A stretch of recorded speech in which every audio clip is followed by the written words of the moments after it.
Dito tayo sa loob ngayon. Co-continuous natin yung paglalagay dito ng silicone. Ito yung pambato natin ng silicone, no? Yan. Yan. So, ganyan lang yung ginagawa natin mga boss. Co-continuous. Unahin mo natin yung pagsisilikon dyan sa taas na, no? Sa yung sa baba, saka na lang yan. Kasi para isang dugtungan lang yung niya. Isang dugtungan lang.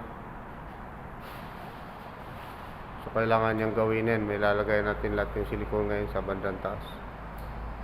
Para kinabukasan na lang yung pambaba na silikon. So, ganyan lang yung ginagawa natin mga boss. Maraming salamat sa lahat na patuloy na nanonood.